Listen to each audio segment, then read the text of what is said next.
ले जा रहा हूँ। यहाँ पर आज हम पढ़ेंगे बायोलॉजी के अंतर्गत आपको सारी चीज़ों को डिस्कस करना जाएंगे, जैसा कि आप चित्र भी देख रहे होंगे और डाटा भी आप जितना स्पष्ट कर पा रहे होंगे उन सारी चीज़ों को लेकर। पढ़ाने से पहले, इस सेक्शन को शुरू करने से पहले दो बातें मैं क्लियर कर दूं। एक और आप लोगों ने कमेंट ये किया हुआ है कि जो चीज़ें यहाँ पर बोर्ड पे बताई जा रही हैं वो आपको या तो दिखाई नहीं दे रहा है, कम स्पष्ट होता है, या फिर उसे डिजिटल बोर्ड पर लेकर आया जाए। देखिए, इसमें बहुत सारा कंटेंट होता है और डिजिटल बोर्ड का मैटर है कि या तो आप टाइप कराकर उसको फिर उस फॉर्म पे लेकर आएँ और वहाँ पे डिस्कस करें। मूलतः क्विक रिवीजन वीडियो में बना क्यों रहा है, इस उद्देश्य को समझ लीजिए। क्विक रिवीजन जो वीडियो है ये सिर्फ आप लोगों के रिवीजन के लिए है, और रिवीजन का मतलब यहाँ पर ये नहीं है कि आप इस वीडियो को देखें फिर इसके नोट्स बनाएं फिर उसको पढ़ें, ये कुछ नहीं करना है। आपको क्विक रिवीजन वीडियो को सिर्फ सुनना है, सिर्फ ये सुनने के लिए, रिवीजन के लिए आपको बनाए जा रहे हैं, जिसके माध्यम से ऑलरेडी आपके नोट्स बने हैं। आपने बैचेस ज्वाइन कर रखे होंगे, अपने स्तर पे नोट्स बनाए होंगे, वो ऑलरेडी जब बने हुए हैं तो इस टॉपिक का जो यहाँ पे क्विक रिवीजन में पढ़ाया जा रहा है वापस से नोट्स क्यों बनाने हैं। ये आपने 60 वीडियो 70 वीडियो 2-4 बुक जो भी अब तक पढ़ रखा है उनका समावेश करते हुए यहाँ पर अगले 1 घंटे में पूरा एक विश्लेषण करता हुआ डिटेल से आपको यहाँ पर रिवीजन कराया जा रहा है। आपको कुछ नहीं करना है, कोई भी नोट्स भी बनाओगे तो वापस उसको पढ़ना ही है, और पढ़ने का आप जो समय खराब करोगे, एक बार इसको देखोगे फिर उसको नोट डाउन करोगे फिर उसी को पढ़ोगे, तो उतना जो समय खराब करोगे उससे अच्छा है कि वीडियो को आप 2 बार 3 बार सुन लोगे। वहां पर सुनने के बाद चीज़ें ऑटोमेटिकली याद हो जाएंगी, वहां पे आपको चीज़ें स्पष्ट हो जाएंगी। आपने पढ़ा हुआ है वही चीज़ मैं भी पढ़ा रहा हूं, बस यहाँ पर यह है कि आपको सीधा सिर्फ सुनना है, ध्यान से सुनना है। आपने जो टॉपिक पढ़े हुए हैं वही चीज़ मैं आप तक पहुंचाने की कोशिश कर रहा हूं, बस आपको क्या करना है, सुनने पर ध्यान दीजिए, कॉन्सेंट्रेट करिए। 2 बार 3 बार सुनोगे तो ऐसा लगेगा कि ये चीज़ें मैंने पढ़ रखी हैं, पहले से पढ़ रखी हैं, वही मैं पढ़ाने जा रहा हूं। तो यहाँ पर क्विक रिवीजन सीरीज का जो मेरा मूल उद्देश्य है, पहली चीज़ आपको कम समय में आपका रिवीजन का समय, जो कि पेपर आता है जब भी प्री और मेंस का आता है वहां पर सारा कुछ वहां पर रिवीजन कर पाना सारा डाटा को बहुत समस्या होती है।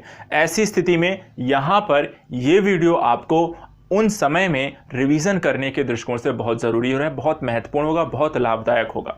तो यहाँ पर सिर्फ इसका ध्यान रखिएगा। दूसरी चीज, नोट्स बनाने की ज़रूरत नहीं है, सिर्फ इसको वीडियो को सुनना है। पूरा वीडियो अगर आप सुन लेते हैं, एक बार अभी सुन लेते हैं, दोबारा अगला हफ्ते में दूसरा वीडियो आएगा किसी और सब्जेक्ट का, तब तक आपके पास पूरे 6 दिन होते हैं, और 6 दिन में आप इस वीडियो को 2 बार आराम से सुन सकते हैं, 3 बार सुन सकते हैं, और वहाँ पर ये टॉपिक आपका क्लियर होगा। जितना इस कंटेंट में होगा, जिस वीडियो में जितना कंटेंट होगा आपको आप पढ़ा जाएगा आपका, उसके बाद इस टॉपिक को लेकर आपको कोई समस्या नहीं होगी। ठीक है, तो चलिए पढ़ते हैं आज के अपने कंटेंट में। आज हम यहाँ पर बायोलॉजी पढ़ने जा रहे हैं। बायोलॉजी के अंतर्गत देखिए, जो साइंस है, साइंस का जो मूलभूत स्तर है, वहाँ पर हम साइंस को कैसे परिभाषित किया गया है। एक परिभाषा है कि किसी भी विषय का सुव्यवस्थित, सुसंगठित, क्रमबद्ध तरीके से किया गया जो अध्ययन है, हम उसको विज्ञान कहते हैं। विज्ञान के अपने कई सारे पार्ट हैं, कई सारी शाखाएं हैं, उसमें कई सारी चीज़ों के बारे में हम डिटेल से अध्ययन करते हैं। लेकिन एक सामान्य स्तर पर जो हमें पढ़ना है, जो हमारे एग्जाम के लिए ज़रूरी है, जनरल साइंस। और जनरल साइंस में भी 3 तरीके की साइंस हमें स्टडी करनी होती है। एक है आपकी बायोलॉजी, दूसरी है फिजिक्स, और तीसरी है केमिस्ट्री। अब इसमें भी अगर हम देखें तो जो बायोलॉजी का सेक्शन है वो सामान्य विज्ञान के अंतर्गत सबसे ज़्यादा पूछे जाने वाले प्रश्नों के अंतर्गत आता है, और इसीलिए यहाँ पर सामान्य विज्ञान के अंतर्गत पहला जो वीडियो है वो बायोलॉजी का है। हम बायोलॉजी के सेक्शन में यहाँ पर जो भी क्वेश्चन पूछे जाते हैं उनको एक रिवीजन के परिदृश्य आपका जो पढ़ा हुआ है उसको यहाँ पर मैं पहुँचाने की कोशिश करूँगा। आपका काम है वैसे सुनना। तो सबसे पहले बायोलॉजी होती क्या है, तो बायोलॉजी का मतलब हुआ है, बायो का मतलब देखिए यहाँ पे जीव जंतुओं, विज्ञान से रिलेटेड, जीवधारियों से रिलेटेड है। तो यहाँ पर हम कहते हैं बायोलॉजी का अध्ययन करने का मतलब हुआ किसी भी जीवधारी से, उससे संबंधित क्रियाकलापों के बारे में, उसकी उत्पत्ति के बारे में, उसके विकास के चरणों के बारे में, पर्यावरण से संबंधित उस पर पड़ने वाले प्रभावों के बारे में, और उसके अन्य सारी क्रिया विधियों का एक समग्र जो अध्ययन करना होता है वो हम कहते हैं उसको बायोलॉजी कहते हैं, या उसको जीव विज्ञान कहते हैं। अब यहाँ पर कुछ क्वेश्चन पूछे जाते हैं कि जीव विज्ञान के जनक कौन है, या इसको सबसे पहले कौन लेकर आया, इसकी व्याख्या सबसे पहले किसने की। तो यहाँ पर देखिए, जीव विज्ञान और जंतु विज्ञान के जो जनक हैं वो अरस्तु को बोला जाता है, जबकि जो वनस्पति विज्ञान के जनक हैं वो थियोफ्रेस्टस को बोला जाता है। ये दोनों चीजें ध्यान रखिएगा, कई बार इस तरह क्वेश्चन आपको पूछे गए हैं। तो यहाँ पर जनक कौन है ये लेकर जरूर क्वेश्चन पूछ देते हैं। यही सारा डाटा ऊपर लिखा हुआ है, परिभाषा लिखी हुई है दोनों, और यहाँ पर वनस्पति विज्ञान के जनक, जीव विज्ञान के जनक और जंतु विज्ञान के जनक के बारे में डाटा लिखा हुआ है। इसके बाद आता है कि जीव विज्ञान के अंतर्गत तो ऐसे बहुत सारे जीव जंतु आते हैं, बहुत सारे पेड़ पौधे आते हैं, तो क्या इनका एक शाखा के अंतर्गत ही अध्ययन करेंगे? कैसे अध्ययन किया जाता है? तो इसको लेकर एक वैज्ञानिक आए, उन्होंने इसको, जिनको हम कहते हैं कैरोलस लिनियस, उन्होंने यहाँ पर अब जीव विज्ञान के अध्ययन करने को लेकर एक द्विजगत वर्गीकरण और पांच जगत वर्गीकरण को यहाँ पर दो कह सकते हैं कि बायोलॉजी के अंतर्गत जीवधारियों के अध्ययन के लिए वर्गीकरण लेकर प्रस्तुत हुआ। वर्गीकरण में दो तरीके का वर्गीकरण आया, एक द्विजगत वर्गीकरण जिसमें हम पादप और जंतु दो अलग अलग जगत अर्थात उनका वर्ग निर्धारित कर दिया गया, एक के अंतर जीव जंतुओं का अध्ययन किया जाएगा, दूसरों के अंतर पादप का अध्ययन। तो ये द्विजगत जो वर्गीकरण था इसको दिया था कैरोलस लिनियस ने, जबकि जो पांच जगत का वर्गीकरण था, फाइव जगत, तो यहाँ पर इसको दिया था R.H. विटेकर ने। और विटेकर जी ने यहाँ पर जो फाइव जगत वर्गीकरण दिया था इसमें है मोनेरा के साथ साथ यहाँ पर प्रोटिस्टा है, पादप है, कवक है और एनिमलिया है। तो यहाँ पर यूकैरियोटिक, प्रोकैरियोटिक, जैसे मोनेरा है प्रोकैरियोटिक है, प्रोटिस्टा है यूकैरियोटिक है, पादप के अंतर्गत है पौधों का अध्ययन करना है, कवक के अंतर्गत है मृतोपजीवी जीवों का अध्ययन करना है और एनिमलिया के अंतर्गत जंतुओं का अध्ययन किया जाता है। इसी के साथ साथ यहाँ पर आगे चलकर जो नामकरण की पद्धति हुई, ये तो हुआ, तो हमने डिवाइड कर लिया कि हमें क्या चीज़ें किसके अंतर्गत पढ़नी है, लेकिन आगे चलकर नाम देने की बारी है कि किसको हम किस नाम से पहचानें, क्योंकि बहुत सारी चीज़ें हैं उनको बिना नाम दिए ऑब्जेक्टिफाइड नहीं किया जा सकता, तो नाम देना ज़रूरी था। तो नाम देने के लिए आगे चलकर कुछ वैज्ञानिक पद्धतियों को विकसित किया गया, जिसमें यहाँ पर एक प्रक्रिया आई कि जीवों के नामकरण की द्विपद्धति लेकर आई गई। जीवों के नामकरण की जो द्विपद्धति, इसे भी कैरोलस लिनियस ने दिया। जैसे कि होमो सेपियंस नाम दिया गया, ठीक है, हमारे जो पूर्वज रहे हैं उनको होमो सेपियंस बोला जाता है, जिसमें दो शब्द मिलकर बनते हैं, होमो और सेपियंस। होमो क्या है? होमो एक वंश का प्रतिनिधि है, जबकि जो सेपियंस है वो आपके पर्टिकुलर प्रजाति का है। तो दो चीज़ों, वंश और प्रजाति से मिलकर यहाँ पर नामकरण की पद्धति चालू हुई, जिसे द्विपद्धति, यहाँ पर द्विनामकरण की पद्धति बोला गया, और ये दिया गया कैरोलस लिनियस के द्वारा। तो ये तो हम देखते हैं कि किस तरीके से यहाँ पर बायोलॉजी के अंतर्गत किस तरीके से विभाजन हुआ, क्या हम अध्ययन करते हैं, क्या क्या चीज़ें इसके अंतर्गत हैं, कितने जगत इसके अंतर्गत हैं, वो सारी चीज़ें हमने पढ़ ली। नामकरण कैसे हुआ वो भी यहाँ पे समझ लिया। लेकिन अब यहाँ पे सबसे पहले हम किसी जंतु के बारे में, जीव के बारे में पढ़ने से पहले, पौधे के बारे में पढ़ने से पहले ये चीज़ें बनी कैसी, तो उनकी सबसे मूलभूत इकाई क्या है? कोशिका। कोई भी जो जीव है वो उसका जो सबसे सूक्ष्मतम मूलभूत इकाई है वो क्या है? कोशिका। तो ये कोशिका क्या होती है, सबसे पहले हम इसके बारे में यहाँ पर समझ लेते हैं। देखिए कोशिका क्या है? कोशिका है किसी भी जीव के शरीर की जो सबसे छोटी सूक्ष्मतम इकाई है, उसको हम सेल कहते हैं, कोशिका कहते हैं। इसी तरीके से सेल जो है वो आपके आधारभूत संरचना एवं कार्यात्मक प्रक्रियागत स्थितियों के लिए वहां पर ये एक इकाई के रूप में कार्य करती है। इसके अतिरिक्त अगर हम देखें, एक क्वेश्चन आता है कि क्या कोशिका स्वजनन कर सकती है? हाँ, कोशिका एक चीज ध्यान रखिएगा, कोशिका में स्वजनन की क्षमता होती है, अर्थात वो विभाजित होकर नई कोशिकाएं वहां पर डेवलप होती रहती हैं। एक और चीज पूछी जाती है कि कोशिका की खोज किसने की? इस तरह क्वेश्चन को आपके बारे में आपको पता होगा इनके बारे में। रॉबर्ट हुक ने यहाँ पे कोशिका की खोज की थी, और कब की थी? तो यहाँ पर पुस्तक जो होते हैं इनकी अपनी पुस्तक में इसके बारे में चर्चा की, जिसका उन्होंने नाम दिया था माइक्रोग्राफिया नामक पुस्तक में उन्होंने इसके बारे में सबसे पहले वर्णन किया है। इसके अतिरिक्त यहां पर कोशिका विज्ञान, सेल का जो हम अध्ययन करते हैं, कोशिका का जिस विज्ञान की जिस शाखा के अंतर्गत हम सेल का अध्ययन करते हैं या कोशिका का अध्ययन करते हैं, उसे क्या कहा जाता है? उसे हम कहते हैं कोशिका विज्ञान। तो कोशिका विज्ञान का तात्पर्य हुआ जब हम किसी कोशिका का जो अध्ययन करने के लिए जिस शाखा का प्रयोग किया जाता है वो क्या है? कोशिका विज्ञान। एक सिद्धांत दिया गया जिसे बोला गया कोशिका सिद्धांत। कोशिका सिद्धांत यहां पर दो जर्मन वैज्ञानिकों ने मिलकर दिया था। एक थे आपके स्लाइडेन जो कि वनस्पति शास्त्री थे, और दूसरे थे आपके स्वान जो कि जंतु विज्ञानी थे। दोनों ने मिलकर 1838-39 में यहां पे कोशिका सिद्धांत प्रस्तुत किया। कोशिका सिद्धांत महत्वपूर्ण क्यों था? क्योंकि यहाँ पर कोशिका से संदर्भित बहुत सारी यहाँ पे मालूमात हुई, बहुत सारी जानकारियां यहाँ पर निकल कर आई। क्या क्या चीजें आई, आइए समझते हैं। देखिए यहाँ पर उन्होंने कहा कि कोशिका जो है एक स्वाधीन इकाई है, अर्थात स्वतंत्र, वहां किसी के अधीन यहाँ पे कार्य कोशिका नहीं करती है, स्वजनन जैसी क्षमताएं होती हैं। इसके अतिरिक्त जीव का जो शरीर है वो कई प्रकार की कोशिकाओं से मिलकर बना होता है, अर्थात कि जीव क्या है? बहुकोशिकीय। अर्थात एक से अधिक कोशिकाओं से मिलकर बना होता है, यह भी कोशिका सिद्धांत के अंतर्गत स्पष्ट किया गया। तीसरी जो बात कही गई, यहां पर जो केंद्रक होता है, कोशिका में एक केंद्रक होता है जो कि यहां पे मुख्य कार्यकर्ता की भूमिका का कहता है कि मुख्य कार्यकर्ता की भूमिका निभाता है, और इसके अतिरिक्त कोशिका की जो उत्पत्ति हुई है वो किसी न किसी जीव से हुई है। तो इस तरीके से यहाँ पर कोशिका सिद्धांत के अंतर्गत कोशिका के बारे में बहुत सारी चीज़ों को यहाँ पर स्लाइडेन और स्वान नामक जर्मन वनस्पति एवं जीव विज्ञानी, यहाँ पर वनस्पति विज्ञानी और जंतु विज्ञानी, इनके द्वारा ये स्पष्ट किया गया। लेकिन एक चीज़ रह जाती है, यहाँ पर एक अपवाद निकल कर आता है। अपवाद क्या था? अपवाद था विषाणु, क्योंकि विषाणु जो है वो उसके अंदर कोई कोशिका नहीं होती है। आपको पता होगा विषाणु एक ऐसा जीव है, इसको अपवाद ध्यान रखिएगा। अगर आपको क्वेश्चन में कभी पूछा जाए कि ऐसा कौन सा जीव है जिसमें कोशिका नहीं पाई जाती, तो वो है विषाणु। तो वो एक अपवाद के स्वरूप में है, ठीक है। विषाणु के बारे में भी आपको बताऊंगे, थोड़ा डिटेल से बताएंगे। विषाणु संबंधित कई प्रकार की आपको बीमारियां होती हैं, उससे रिलेटेड क्वेश्चन बनते हैं, तो उसको भी हम वहां पर देखेंगे। लेकिन इससे पहले हम ये समझ लेते हैं कि कोशिका के प्रकार क्या हैं। देखिए, कोशिकाएं मूलतः दो तरीके की हैं, एक होता है प्रोकैरियोटिक, दूसरा होता है यूकैरियोटिक। प्रोकैरियोटिक और यूकैरियोटिक जो कोशिकाएं होती हैं, इनमें कुछ डिफरेंसेस होते हैं। डिफरेंसेस कई बार आपको पूछ लिए जाते हैं, क्या होते हैं आइए समझते हैं। तो यहां पर देखिए डिफरेंसेस क्या हैं। जो कोशिकाएं होती हैं, कोशिकाएं अगर हम देखें, प्रोकैरियोटिक जो कोशिकाएं हैं वो आदिम कोशिकाएं अर्थात बहुत पुरानी कोशिकाएं हैं, क्योंकि प्रोकैरियोटिक जो जीव थे वो सबसे पहले आते हैं, तो उनकी जो कोशिकाएं हैं उन्हें हम आदिम कोशिकाएं कहती हैं, जो बहुत ज़्यादा विकसित नहीं हुई होती हैं।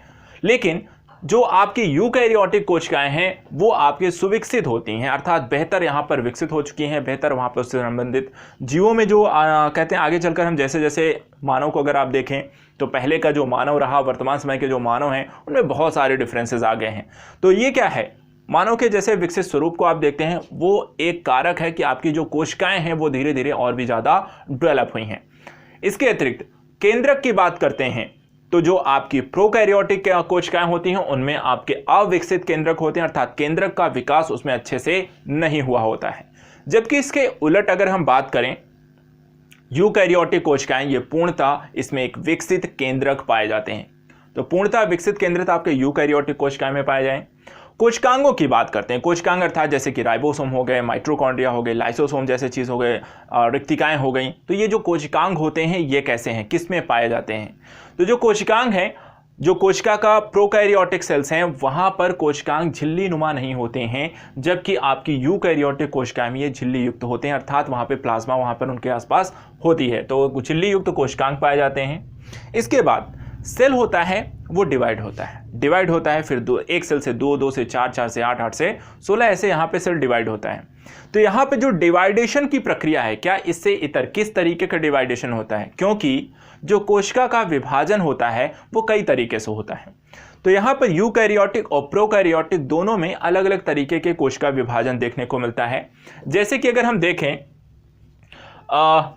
प्रोकैरियोटिक जो कोशिकाएं हैं उसमें जो विभाजन है वो एक कोश की विभाजन है, जबकि जो आपकी यूकैरियोटिक कोशिकाएं हैं उसमें ये विभाजन कैसा है, इसमें विभाजन आपका समसूत्री विभाजन है।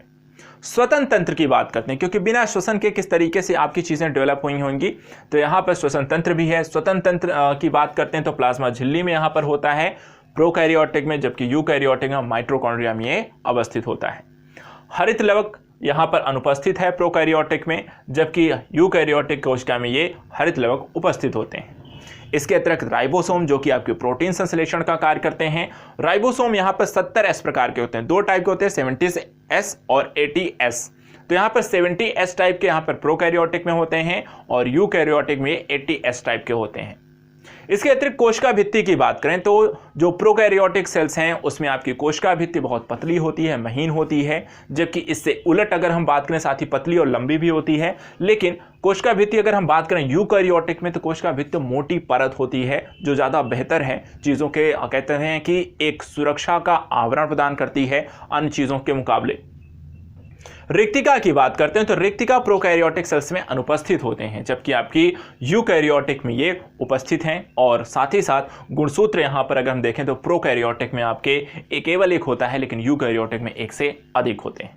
मूलतः इस तरह क्वेश्चन कई बार पूछे जाते हैं सिर्फ प्रोकैरियोटिक और यूकैरियोटिक में कि मूलतः प्रोकैरियोटिक कोशिकाओं में निम्नलिखित में से कौन से अंग होते हैं या नहीं होते हैं, या कि यहाँ पर तुलनात्मक तौर पर इस तरह क्वेश्चन पूछे जाते हैं। तो इसलिए यहाँ पर हमने इसका विश्लेषण कर लिया। यहाँ पे प्रोकैरियोटिक और यूकैरियोटिक सेल्स के साथ साथ यहाँ पे पादप और जंतु कोशिका का भी हम अध्ययन करते हैं, जो यहाँ पर आपके सामने यहाँ पे बने हुए हैं। पादप और जंतु कोशिका के बारे में यहाँ पर जानकारी लेते हैं। देखिए, पादप और जंतु कोशिका मूलतः दोनों ही सेल्स के माध्यम से डेवलप होती हैं, लेकिन ये जो सेल हैं इनमें थोड़े से डिफरेंसेस हैं। डिफरेंसेस क्या हैं वो बता देते हैं, बाकी फिर चित्र के माध्यम से हम देखेंगे क्या है। देखिए, जो पादप कोशिका है ये त्रिस्तरीय होती है, जो इनकी कोशिका भित्ति होती है ये त्रिस्तरीय होती है, जबकि यहाँ पर जो जंतु कोशिका में किसी प्रकार की कोशिका भित्ति यहाँ पर देखने को नहीं मिलती है। इसके अतिरिक्त ये सेल्यूलोज की बनी होती है, ठीक है, और यहाँ पर जो जीव द्रव्य झिल्ली जो होती है, यहाँ पर एक झिल्ली कोशिका से ये ढके होते हैं। यहाँ पर आप आवरण देख सकते हैं, ये आपकी कोशिका भित्ति है। जो ऊपरी वाला हिस्सा जो है, अगर आप यहाँ पर देखिए, जो बाहरी जो हिस्सा है यहाँ पर, ये आपका कोशिका भित्ति है, जबकि यहाँ पर अगर हम देखें तो यहाँ पर ऐसा नहीं है, बल्कि यहाँ पे ये क्या है, इसको हम प्लाज्मा झिल्ली बोलते हैं, जबकि यहाँ पर अगर हम इसे देखें तो ये आपकी कोशिका भित्ति के तौर पर देखी जाती है। और यहाँ पर देखिए, इसके 3 लेयर आपको देखने को मिलेंगे। अगर स्पष्ट आपको दिखाई दे रहा है तो 1 2 3 3 लेयर यहाँ पर देखने को मिलते हैं। इसके अतिरिक्त ये जो कोशिका भित्ति है ये किसकी बनी है, ये आपकी सेल्यूलोज की यहाँ पर बनी हुई होती है। और यहाँ पर अगर हम देखें तो यहाँ पर आपको ये जीव द्रव्य झिल्ली के ये जो इसके कोशिकांग हैं वो इस प्लाज्मा मेम्ब्रेन के कारण यहाँ पर अंदर आपके सुरक्षित बने होते हैं, अन्यथा की स्थिति में ये बिखर भी सकते हैं। इसके अतिरिक्त पर्णहरित की बात करता है। देखिए, पर्णहरित क्योंकि वो जो ग्रीन हमें स्थिति देखने को मिलती हैं, पौधों की जो पत्तियां हैं, तने हैं, जो ग्रीन दिखाई देते हैं, वो पर्णहरित के कारण है। तो पर्णहरित किस में पाया जाएगा? पर्णहरित यहाँ पर आपको पाए जाएंगे किसमें? आपके जंतु कोशिकाओं में नहीं पाए जाएंगे, आपके पादप कोशिकाओं में मिलेंगे, तो जंतु कोशिकाओं में ये अनुपस्थित होते हैं। इसी तरीके से सेंट्रोसोम, लाइसोसोम और तारक केंद्र, ये 3 चीजें यहाँ पर आपको मिलेंगी। देखिए, ये यहाँ पर आपका सेंट्रोसोम आपको देखने को मिलेगा, ठीक है, यहाँ पर सेंट्रोसोम आपको मिलेगा, साथ ही यहाँ पर आपको लाइसोसोम की स्थिति आपको देखने को मिलेगी। ये देखिए आप यहाँ पर, ये लाइसोसोम की स्थिति आपको इसमें देखने को मिलती है। और इसके साथ साथ यहाँ पर आपका सेंट्रोसोम, तारकाय की बात ही करते हैं, तो यहाँ पर ये दोनों चीज़ें आपको इसमें देखने को मिलती हैं, जबकि यहाँ पर ये दोनों ही चीज़ अगर आप देखें तो यहाँ पर आपको कहीं भी ये चीज़ें दिखाई नहीं देती हैं। तो इस तरीके से कुछ चीज़ें हैं। पर्णहरित की अगर बात करें तो यहाँ पर आप देखें तो ये आपका क्लोरोप्लास्ट है जो कि यहाँ पर उपस्थित है, और ये इसमें कोई ऐसा क्लोरोप्लास्ट का अंग यहाँ पर आपका दिखाई नहीं देता है। बाकी अगर अन्य चीज़ों की बात करें तो दोनों में ही आपके केंद्रक पाए जाते हैं, दोनों में ही आपके माइटोकॉन्ड्रिया पाए जाते हैं, दोनों में ही आपके गोल्जी कॉय पाए जाते हैं, दोनों में ही आपके यहाँ पे अंतःप्रद्रव्य जलिकाएं पाई जाती हैं। एक आपका खुरदुरी होती है, दूसरा आपका चिकनी होती है। दोनों में यहाँ पर देखें तो खुरदुरी पतली यहाँ पर हैं, और खुरदुरी और पतली यहाँ चिकनी यहाँ पर भी आपको अंतःप्रद्रव्य जलिकाएं पाई जाती हैं। ये इसमें भी रिक्तिका पाई जाती है, इसमें भी ये देखिए रिक्तिका आपकी पाई जाती है। तो अगर हम देखें तो बाकी जो चीज़ें हैं वो दोनों में बराबर हैं, दोनों में सारी चीज़ें पाई जाती हैं। जो बेसिक डिफरेंसेस हैं वो 2-3 चीज़ों को लेकर हैं, उनको ध्यान में रखिएगा। इसमें कोशिका भित्ति है, इसमें प्लाज्मा झिल्ली है, इसमें आपका लाइसोसोम, सेंट्रोसोम है, इसमें दोनों नहीं पाए जाते हैं, इसमें पर्णहरित पाया जाता है और इसमें पर्णहरित नहीं पाया जाता है। तो बेसिक अगर आपको कभी भी डिफरेंस याद करना हो तो ये 4-5 चीज़ें ध्यान रखिएगा। बाकी जो चीज़ें हैं वो दोनों में यहाँ पे बराबर होता है। अभी बाकी जो कोशिकांग हैं इनकी क्या भूमिका होती है, क्योंकि इनसे काफ़ी सारे क्वेश्चन आते हैं, इनको हम एक एक करके स्टडी करेंगे। तो यहां पर हमने देख लिया कि ये आपके चित्रात्मक स्थितियों के आधार पर और साथ ही पादप कोश का यूकैरियोटिक प्रोकैरियोटिक सेल्स में अंतर की बात की।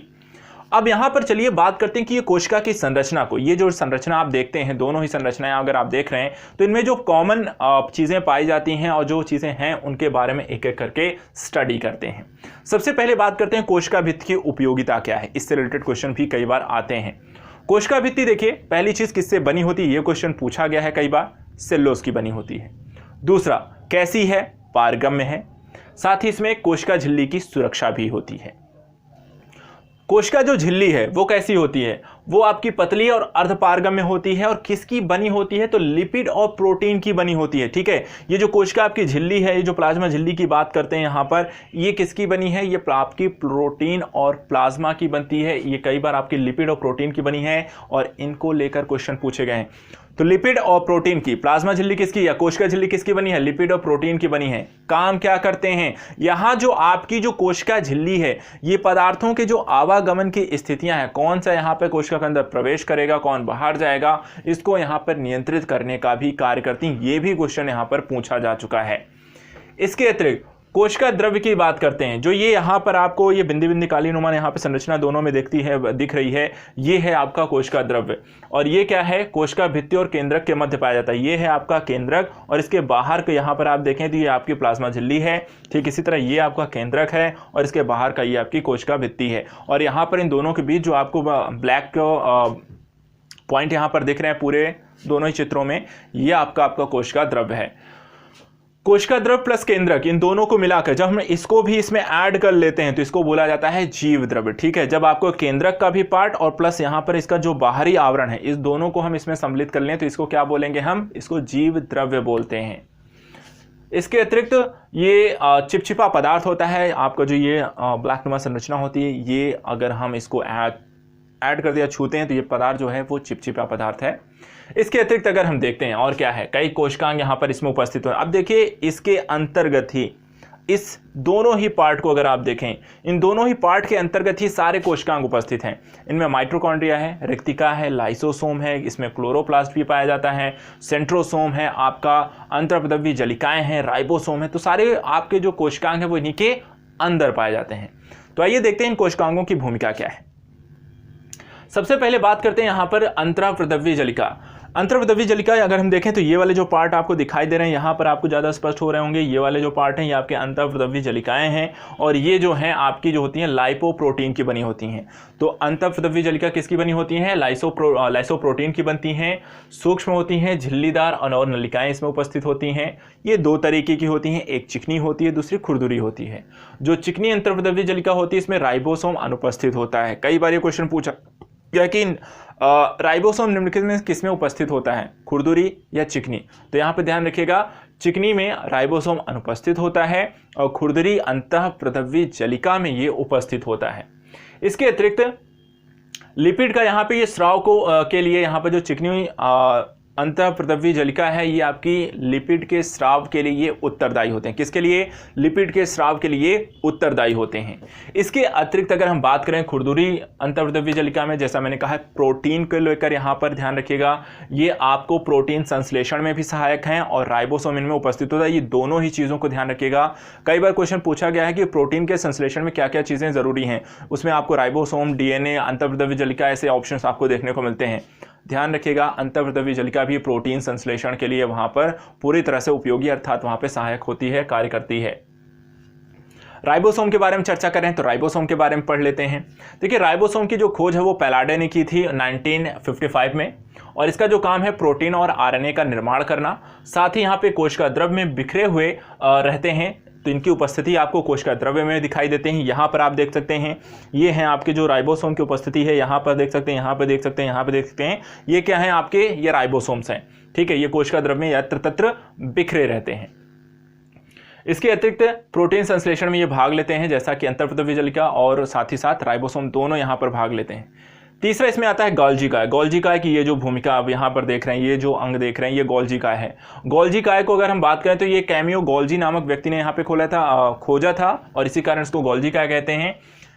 1898 में इसकी खोज की गई। छड़नुमा देखें तो यहाँ पे इसकी संरचना है और लाइसोसोम व परऑक्सीसोम के निर्माण में सहायक है। तो यहाँ पे ये लाइसोसोम है, यहाँ पर देख सकते हैं, और ये परऑक्सीसोम है। इन दोनों के निर्माण के लिए यहाँ पर ये आपके इंपॉर्टेंस है आपकी गोल्जी काय। इसके अतिरिक्त गोल्जी काय के साथ साथ परऑक्सीसोम के कोशिका विभाजन के लिए भी जिम्मेदार हैं। एक क्वेश्चन ये भी पूछा गया है कि कोशिका विभाजन के लिए वहाँ पे 4-5 ऑप्शन दे देंगे कि कौन सा तत्व जिम्मेदार होता है। तो ये ध्यान रखिएगा, गोल्जी काय जो है वो आपकी कोशिका विभाजन के समय कोशिका प्लेट का निर्माण करता है, जिसके बाद यहाँ पर दोनों अलग अलग कोशिकाओं का निर्मित होते हैं, विभाजन की स्थिति वहाँ पर क्लियर होती है। तो इसको ध्यान रखिएगा, गोल्जी काय यहाँ पर काम करता है कोशिका विभाजन में। इसके बाद बात करते हैं हम परऑक्सीसोम की बात हो गई। यूकैरियोटिक सेल, आरबीसी, जीवाणु और नीरी हरी शैवाल में ये अनुपस्थित होते हैं। ये भी क्वेश्चन पूछा गया है कि गोल्जी काय निम्नलिखित में से किसमें उपस्थित है या अनुपस्थित है, ऐसा आपको क्वेश्चन पूछा जा चुका है। तो देखिए, न ये यूकैरियोटिक कोशिकाओं में पाए जाते हैं, न ये आरबीसी में पाया जाएगा, न ये जीवाणु में पाए जाते हैं और ना ही ये नीलहरित शैवाल में पाए जाते हैं। तो ब्लू ग्रीन एल्गी में भी आपको नहीं पाए जाते हैं। अगला पॉइंट है यहाँ पे राजधानी के बारे में देख लेते हैं। राजधानी की बात करें तो यहाँ पर ये तरल पदार्थ हैं, कोशिका रस, जंतु में कोशिका में जल संतुलन का कार्य करने का। तो यहाँ पर एक चीज है, जंतु कोशिका में जल संतुलन का कार्य कौन करता है? तो ये करती है आपकी रिक्तिका यानी कि राजधानी। ये जो वैक्यूल आप देखने को मिल रहे हैं ये आपको राजधानी, इसको हम कहते हैं। और ये जल संतुलन, जंतु कोशिका में जल संतुलन का कार्य करती है, इसको ध्यान रखिएगा, ये भी क्वेश्चन पूछा जा चुका है। पादप कोशिका में ये स्फीति एवं कठोरता का कार्य करती हैं और एक कोश की जीवों में अपशिष्ट पदार्थों को बाहर निकालने का भी ये कार्य करती हैं। तो काफ़ी इंपॉर्टेंट एस्पेक्ट है जल के संतुलन के संदर्भ में और इसको आपको ध्यान में रखना है। इसके अतिरिक्त लवक के बारे में पढ़ते हैं। लवक क्योंकि कलर के लिए उपयोगी हैं, कई बार अगर कलर नहीं है तो ये अवर्णीय हो जाएंगे, कलर है तो वर्णीय हो जाएंगे, ग्रीन है तो हरित लवक हो जाते हैं। तो उनके बारे में देखते हैं। तो केवल पादप सेल में ये 3 प्रकार के होते हैं। पहली चीज़, लवक इंसानों में नहीं है, जंतुओं में नहीं है। किस में पाई जाती है, किस सेल में पाई जाती है? ये आपकी प्लांट सेल में पाई जाती है। दूसरा, ये 3 प्रकार की होती हैं। पहला है अवर्णीय लवक। अवर्णीय लवक क्योंकि इनको सूर्य का प्रकाश नहीं पहुंचता है और ये मूलतः जड़ और भूमिगत तने के रूप में आपको पाई जाती हैं। तो या दूसरा क्या है, दूसरा इसमें है वर्णीय लवक। और हाँ, एक चीज़ और, अवर्णीय लवक जो होती हैं मूलतः खाद्यान्न या स्टार्च के संग्रहण के रूप में और तेल को जो होता है संग्रहण के रूप में इनका हम प्रयोग करते हैं, या ऐसे रूप में ये देखी गई हैं। जैसे कि आलू आप देख लीजिए, भूमिगत तना है, स्टार्च के संग्रहण के संदर्भ में उसका हम प्रयोग करते हैं। तो जो ऐसी चीज़ों को हम वहाँ पर अवर्णीय लवक के अंतर्गत रखते हैं। दूसरा है आप यहाँ पे वर्णीय लवक हैं, अर्थात रंगीन, अर्थात जिसमें कलर पाए जाते हैं, जैसे कि लाल, पीले, नारंगी, बैगनी, ये आपके अलग अलग कलर के हो सकते हैं। और ये जो पौधों में रंगीन भाग पाए जाते हैं, जैसे आपका पुष्प हो गया, फल हो गए, तो वहाँ पर आपके ये वर्णीय लवक देखने को मिलते हैं। तीसरा इसमें है हरित लवक। ये प्रकाश संश्लेषण की प्रक्रिया को संपन्न करने के लिए बहुत ज़रूरी है और इसे कोशिका का रसोई घर भी कहते हैं। ये क्वेश्चन पूछा गया है, कोशिका का रसोई घर किसे कहते हैं और प्रकाश संश्लेषण के लिए किसकी आवश्यकता होती है? तो हरित लवक भी यहाँ पर कई तरीके से पूछा जा चुका है। इसके बाद आता है लाइसोसोम। लाइसोसोम की यहाँ पे जो खोज की डी डवे ने 1958 में की। ये एक एंजाइम है जो कि जीवद्रव्य को घुला देने और नष्ट कर देने में यहाँ पर ये नष्ट कर देने का कार्य करता है। और इसके अतिरिक्त इसे हम आत्महत्या की थैली कहती हैं। ये क्वेश्चन पूछा गया था, आत्महत्या की थैली किसे कहते हैं? तो लाइसोसोम को आत्महत्या की थैली कहते हैं। और ऐसा होता क्योंकि मतलब आत्महत्या की थैली से क्यों कहते हैं? तो मूलतः इसका कारण है कि कोशिका उपापचय में व्यवधान के कारण यहाँ पर ये जो लाइसोसोम होते हैं ये फट जाते हैं, इसके कारण इनको हम आत्महत्या की थैली कहते हैं। कोशिका को साफ करना और जीवाणु विषाणु से रक्षा करने का कार्य आपकी लाइसोसोम ये करते हैं, तो इसलिए इनको ध्यान रखना है। इंपॉर्टेंट एस्पेक्ट इसको हमने देखा। अब इसकी बात करते हैं माइटोकॉन्ड्रिया की। माइटोकॉन्ड्रिया के बारे में आप जानते हैं, कोशिका का पावर हाउस भी हम इसे कहते हैं। माइटोकॉन्ड्रिया 1890 में अल्टमैन के द्वारा खोजा गया और इसको बेंडा नामक वैज्ञानिक ने इसको नामकरण इसका जो किया वो बेंडा ने किया। कोशिका द्रव में बिखरे कोशिका ऊर्जा गृह, अर्थात अगर हम बात करते हैं कि ये आपको माइटोकॉन्ड्रियास हैं, यहाँ पर आप ये देख सकते हैं, इसमें यहाँ पर आप यहाँ पर देख सकते हैं, ये माइटोकॉन्ड्रिया की स्थिति इसमें देख सकते हैं। साथ ही ये जो स्थिति है ये भी माइटोकॉन्ड्रिया है, यहाँ पर भी नीचे माइटोकॉन्ड्रिया है। और ये माइटोकॉन्ड्रिया कोशिका द्रव में आपको यहाँ यत्र तत्र मिल जाते हैं, कोशिका का ऊर्जा गृह कहते हैं। दूसरी चीज़, एक ग्लूकोज के टूटने पर 36 एटीपी का निर्माण होता है, ये क्वेश्चन पूछा गया है। इसमें एक क्वेश्चन ये भी पूछा गया है कि माइटोकॉन्ड्रिया में कितने एटीपी का निर्माण होता है? तो इसमें 34 एटीपी का यहाँ पर निर्माण होता है। किसमें? माइटोकॉन्ड्रिया में 34 एटीपी अणुओं का इसमें निर्माण होता है, इसको ध्यान रखना है। इसके बाद आता है तारक काय। तारक काय इसकी खोज की थी टी बावेरी ने 1888 में और ये केवल जंतु कोशिका में पाया जाता है। तारेनुमा संरचना है, यहाँ पर आप इसे देख सकते हैं। तारेनुमा ये संरचना आपको जंतु कोशिका विभाजन में सहायक होता है तारक काय, इसको भी ध्यान रखना है। और कोशिका का प्रचलन अंग के रूप में भी हम इसे जानते हैं। तो तारक काय क्या क्या है? कोशिका का प्रचलन अंग है, जंतु कोशिका के विभाजन में कार्य करता है, टी बावेरी ने खोज की थी और तारेनुमा संरचना है। इन चारों एस्पेक्ट को, फैक्ट को ध्यान रखना है। तो ये हमने अभी तक जो पढ़ा, हमने क्या पढ़ा? ध्यान से अगर आपने अब तक सुना तो मैंने आपको ये भी पढ़ाया कि यहाँ पर आपको क्या क्या ध्यान रखना है। मूलतः हम देखिए इंपॉर्टेंट एस्पेक्ट को ही पढ़ रहे हैं, जो कि आपके एग्जाम में क्वेश्चन के रूप में पूछा जा सकता है। हम सिर्फ उसको पढ़ रहे हैं। पढ़ने के लिए बहुत सारी नॉलेज है, लेकिन आपको सिर्फ उतना पढ़ के जाना है एग्जाम में जो कि वहाँ पे पूछा जा रहा है, पूछा जा सकता है, हमें सिर्फ वो पढ़ना है। ऐसे आप बुक्स में पढ़ते हो, नोट्स में पढ़ते हो, बहुत सारी चीज़ों पर हम डिस्कस करना शुरू कर देते हैं जो कि शायद कई बार आउट ऑफ सिलेबस भी चला जाता है और जो बहुत ज़्यादा इंपॉर्टेंट होता भी नहीं है। लेकिन यहाँ पर इस वीडियोस में हम सिर्फ उन्हीं चीज़ों को पढ़ेंगे और यहाँ पर चर्चा भी करते चलेंगे कि क्या यहाँ पे ज़रूरी है, क्या यहाँ पे इम्पॉर्टेंट है और क्या आपको पढ़ना चाहिए। तो इस तरीके से हम यहाँ पर इस टॉपिक्स को लेकर चल रहे हैं। अभी तक हमने यहाँ पर बायोलॉजी के सेक्शन में इसकी स्टार्टिंग को देखा, यहाँ पर कोशिका के बारे में देखा, कोशिका के प्रकारों को देखा, पादप कोशिका, जंतु कोशिका, यूकैरियोटिक प्रोकैरियोटिक अंतर को देखा, और साथ ही साथ यहाँ पे कोशिका के विभिन्न जो संरचनाएं हैं और उससे संबंधित जो अंग हैं उनके बारे में इंपॉर्टेंट फैक्ट को हमने पढ़ लिया है। साथ ही यहाँ पे चित्रात्मक तौर पर एक दूसरे में अंतर में कहाँ कहाँ चीज़ें हैं वो भी हमने यहाँ पे परख लिया है। काम लेकिन अभी पूरा नहीं हुआ है। अब हम इसके सेकेंड एस्पेक्ट में आएंगे और यहाँ पर ऐसी बहुत सारी चीज़ें मैं आपको फैक्ट बताने जा रहा हूँ जो कि आपके एग्जाम में बहुत बार पूछे गए। जैसे अभी हमने ये वाले सेक्शन को पढ़ा, यहाँ पर आपको बहुत सारे क्वेश्चन देखने को मिले। आप घटना चक्र उठा सकते हैं, परीक्षावाणी उठा लीजिए, वहाँ पर ऐसे देखेंगे, इससे बहुत सारे क्वेश्चन आपको देखेंगे मिले हुए हैं, पूछे गए हैं। और ऐसे क्वेश्चन हैं जो रिपीट भी होते हैं, बार बार पूछे जाते हैं, ये भी ध्यान रखिएगा। जनरल साइंस के क्वेश्चन मोस्टली रिपीटेड होते हैं, बार बार ये पूछे ही जाएंगे। और यहाँ पर इस वीडियो में जो भी मैं पढ़ा रहा हूँ, यहाँ पर इसमें बहुत सारे आपको क्वेश्चन मिलेंगे जो बार बार किसी न किसी रूप में आपके सामने आते रहने वाले हैं। अभी जितना आपने पढ़ लिया वहां से तो क्वेश्चन पूछे ही गए हैं। अब जो सेक्शन मैं शुरू करने जा रहा हूं ये भी बहुत इंपॉर्टेंट है, इसको ध्यान से सुनिएगा। यहां पर बहुत सारे क्वेश्चन आपके मिल जाएंगे। ये है जब कोशिका होती है, जो कोशिका में बहुत सारे आपके जो तत्व होते हैं उपापचय की प्रक्रियाएं होती हैं। तो उपापचय की जो प्रक्रियाएं हैं उसके अंतर्गत कुछ निष्क्रिय पदार्थ भी होते हैं और इस पदार्थों में क्या क्या चीजें हैं उनको आपको मैं पढ़ाऊंगा। उसके बाद फिर हम केंद्रक के बारे में, कोशिका अनुवंशिकी के बारे में, फिर डीएनए के बारे में, आरएनए के बारे में, जीन के बारे में, इनके बारे में फिर मैं आपको पढ़ाऊंगा। तो अब उपापचय के निष्क्रिय पदार्थ के बारे में सुनिएगा। यहाँ पे सिर्फ सुनना है, ध्यान से सुनोगे, आपको सब याद भी, आपने सब पढ़ा हुआ, वही चीजें मैं बताने जा रहा हूं, ठीक है। सबसे पहली चीज, उपापचय के निष्क्रिय पदार्थ 3 तरीके के होते हैं, ठीक है। कितने तरीके के? 3 तरीके के निष्क्रिय पदार्थ होते हैं। पहला, संचित खाद्य पदार्थ, कार्बोहाइड्रेट, वसा, प्रोटीन, ठीक है। संचित पदार्थ के रूप में कौन कौन से आते हैं? कार्बोहाइड्रेट, वसा, प्रोटीन, अमाइड्स, ये सारी चीजें हैं।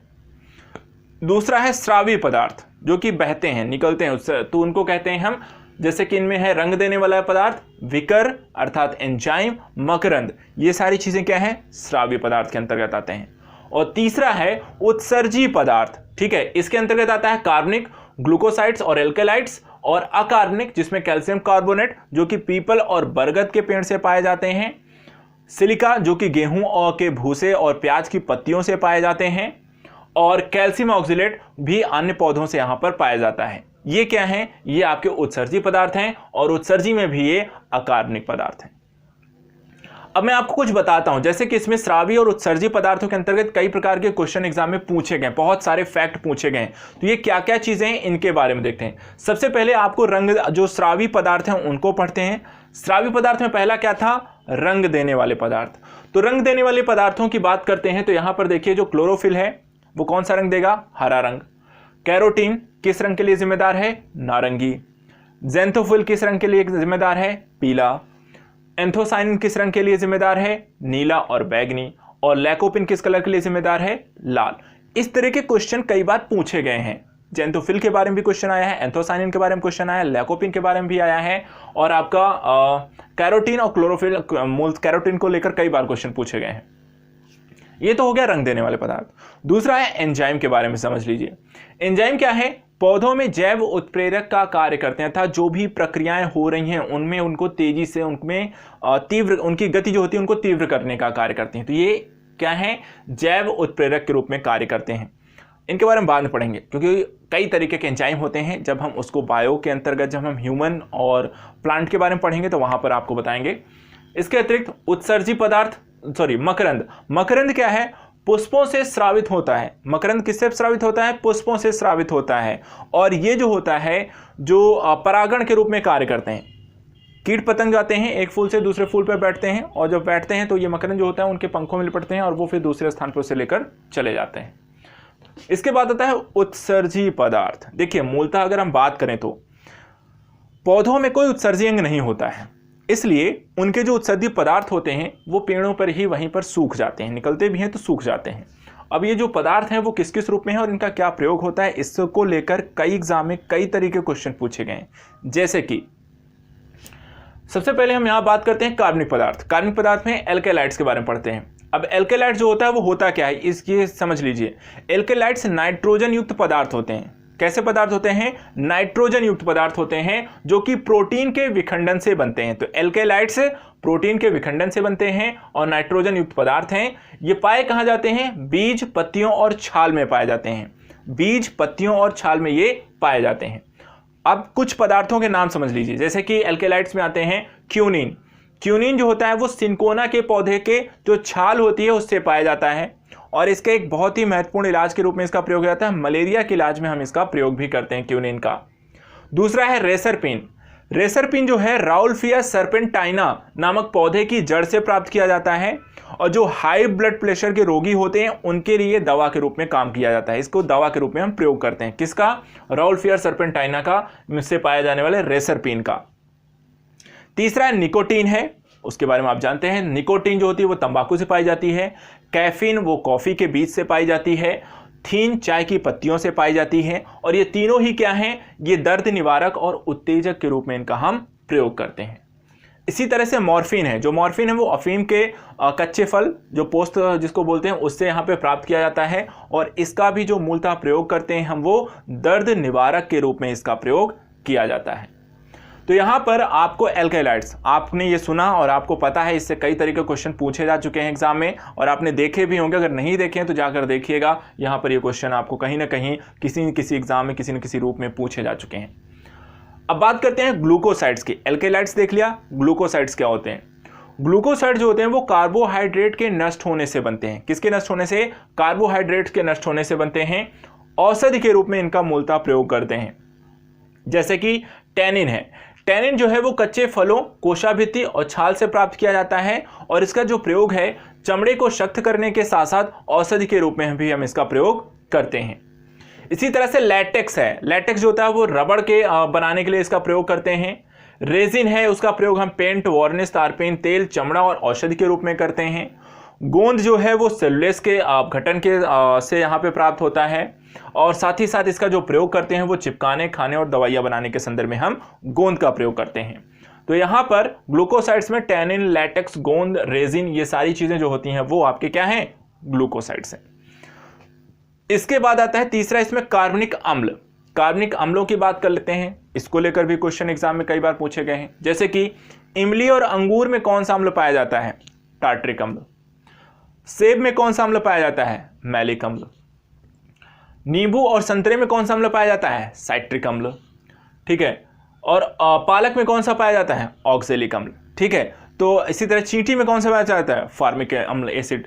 तो यहाँ पर इस तरीके के आपके क्वेश्चन एग्जाम में पूछे जाते हैं और यहाँ पर आपको ऐसे बहुत सारे उत्सर्जी उपापचय के निष्क्रिय जो पदार्थ हैं उसके अंतर्गत स्रावी पदार्थ और उत्सर्जी पदार्थों को लेकर हमने यहाँ पर क्वेश्चन के जो पॉइंट ऑफ व्यू थे उसको यहाँ पर देख लिया। अब हम वापस आते हैं, कोशिका के बारे में यहाँ पे पढ़ा। ये दोनों सेल हमने देख लिए। सेल में अगर हम देखें तो यहाँ पर भी केंद्रक है और यहाँ पर भी आपको एक केंद्रक है। तो केंद्रक के बारे में समझने की कोशिश करते हैं कि केंद्रक कितना महत्वपूर्ण होता है, केंद्रक की क्या इंपॉर्टेंस है, ये यहाँ पे समझ लीजिए। देखिए जो केंद्रक है वो इसकी जो खोज की थी 1831 में रॉबर्ट ब्राउन के द्वारा की गई। ये कोशिका द्रव में उपस्थित होते हैं। किसमें, कोशिका द्रव्य में उपस्थित होते हैं। परत इनकी कैसी है, दोहरे परत वाली इनकी झिल्ली होती है। साथ ही यहाँ पर देखें कि केंद्रक कला की जो होती है वो एक झिल्लीनुमा संरचना है। ये आप देख सकते हैं जो केंद्रक कला है ये बाहर की एक झिल्लीनुमा संरचना है। केंद्रक द्रव्य जो गाढ़ा तरल पदार्थ, ये जो इसके अंदर यहाँ पर आप बिंदुनुमा संरचना आप देख रहे हैं तो ये क्या है, ये आपका केंद्रक द्रव्य है और ये कैसा होता है, गाढ़ा और तरल पदार्थ होता है। इसके अतिरिक्त क्रोमेटिन जालिका पाई जाती हैं। ये जो आप धागेनुमा संरचना यहाँ पर आप चारों तरफ इसके देख रहे हैं ये क्रोमेटिन जालिकाएं हैं जो ये महीन धागों की एक जालनुमा संरचना होती है।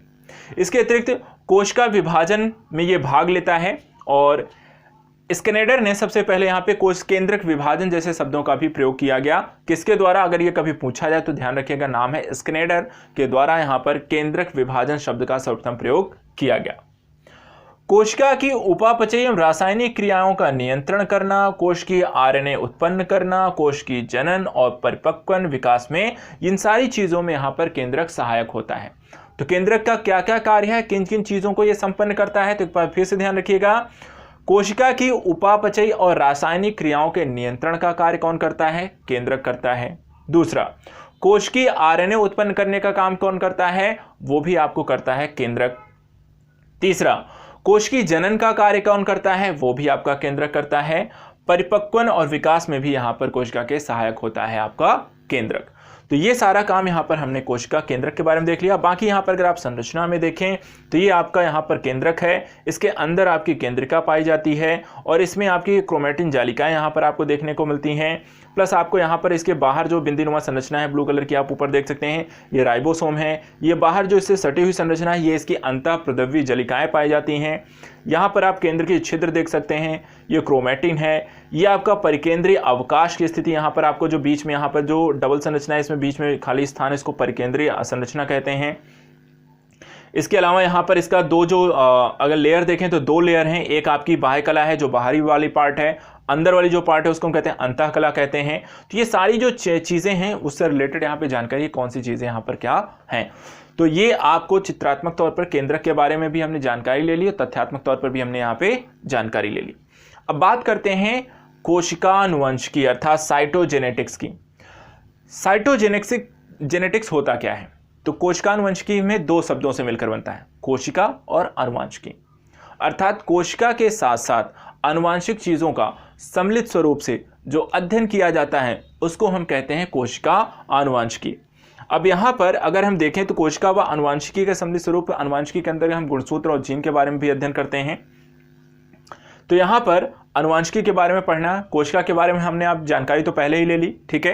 कोशिका के अंतर्गत तो हमने सब कुछ पढ़ लिया, ठीक है, कि कोशिकाएं क्या होती हैं, कितने प्रकार की होती हैं, कोशिकांग इसमें कौन कौन से पाए जाते हैं, उनके प्रयोग क्या है, किस प्रकार के पदार्थ पाए जाते हैं, उसमें केंद्रक की क्या भूमिका, सब खत्म हो गया। लेकिन इसका अनुवांशिकी वाला पार्ट नहीं पढ़ा है, तो अब हम यहाँ से पढ़ेंगे, इसके अनुवांशिकी वाले पार्ट को स्टडी करना शुरू करेंगे, ठीक है। तो सबसे पहले इसमें देखते हैं कि कोशिका, देखें यहाँ पर कोशिका अनुवंशिकी में सबसे पहले गुणसूत्र के बारे में जानकारी ले लेते हैं। गुणसूत्र क्या है, तो गुणसूत्र क्या है, क्रोमैटिन जालिकाओं के विभाजन से क्षणनुमा संरचना। ये आप देख रहे हैं, ये है क्रोमैटिन जालिकाएं, ठीक है। अब इस क्रोमैटिन जालिका का जो विभाजन होता है, तो विभाजन होने के पश्चात जो क्षणनुमा संरचनाएं विकसित होती हैं आगे चल के, उसको हम कहते हैं, क्या कहते हैं, उसको कहते हैं हम गुणसूत्र। गुणसूत्र यहाँ पर इसकी जो खोज की गई थी गुणसूत्र के 1875 में स्ट्रासबर्गर के द्वारा, जबकि इसका जो नामकरण किया गया 1899 में वर्डर के द्वारा। तो खोज और नामकरण दो अलग अलग लोगों ने किया है, खोजा स्ट्रासबर्गर ने है और नामकरण वर्डर ने दिया है। गुणसूत्र क्या होता है कि वंशागति का भौतिक आधार और आनुवांशिक लक्षणों की यहाँ पर ये वाहक होते हैं, ठीक है। तो यहाँ पर ध्यान रखिएगा, जो गुणसूत्र हैं वंशागति का भौतिक आधार है और साथ ही साथ आपके यहाँ पर आनुवांशिक लक्षणों के ये वाहक होते हैं, अर्थात एक पीढ़ी से दूसरी पीढ़ी के संदर्भ में जो लक्षण हैं आनुवांशिक तौर पर ट्रांसफर करने का कार्य करते हैं। गुणसूत्र में यहाँ पर देखिए तीन भाग हैं, आपका पेलिकल होता है, मैट्रिक्स होता है और क्रोमैटिन होता है, क्रोमैटिड्स होते हैं। गुणसूत्र मैट्रिक्स तथा डीएनए का बना होता है। तो अगर आपको कभी भी क्वेश्चन पूछा था गुणसूत्र किन दो चीजों से मिलकर बना है, तो वहां पे ध्यान रखिएगा मैट्रिक्स और डीएनए से मिलकर के आपका गुणसूत्र बनता है। इसके अतिरिक्त जो मैट्रिक्स है वो एक तरीके का तरल पदार्थ होता है। क्या होता है मैट्रिक्स, एक तरल पदार्थ होता है। और क्रोमैटिन जो जालिका है वो आपकी डीएनए व प्रोटीन की बनी होती है। जो ये क्रोमैटिन आपको इसके केंद्रक की चारों ओर यहाँ पे दिखाई दे रहा है केंद्रिका के, तो यहाँ पर जो केंद्रिका है इसके जो पार्ट अर्थात क्रोमैटिन जो है वो यहाँ पे क्रोमैटिन जालिका दो चीजों से मिलकर बनी है, डीएनए और प्रोटीन से। यहां पर साथ साथ एक चीज आती है, जो प्रोटीन है वो कौन सा है, वो हिस्टोन प्रोटीन होता है। तो हिस्टोन प्रोटीन के बारे में मैं आपको बता दूं, देखिए जो हिस्टोन प्रोटीन है ये आनुवांशिक पदार्थ की सुरक्षा, जिससे इनकी मूल प्रवृत्ति नहीं बदलती है, कार्य करती है। अर्थात जो डीएनए है, या हम कह सकते हैं जो कि आपका डीएनए है या फिर गुणसूत्र है या जीन है, हम देखते हैं कि यदि किसी एक पीढ़ी से दूसरी पीढ़ी, अर्थात मान लीजिए यदि आपके मम्मी पापा के अगर आंखों का कलर यदि ब्लैक है, तो उनका जो आपका भी आंखों का कलर भी ब्लैक ही होगा, तो वो ब्लैक ही रह जाता है। इसका कारण क्या है, क्योंकि ये हिस्टोन जो प्रोटीन है ये पाई जाती है, और ये हिस्टोन प्रोटीन होता है वो जो जीन्स का या गुण का जो या डीएनए का जो मूल लक्षण है कि ब्लैक जो जीन ब्लैक के लिए जिम्मेदार है उसके उस गुण को वहां पे संरक्षित रखता है, कोई नुकसान नहीं पहुंचता है और वो चीजें ऐसे ही ट्रांसफर बनी रहती हैं।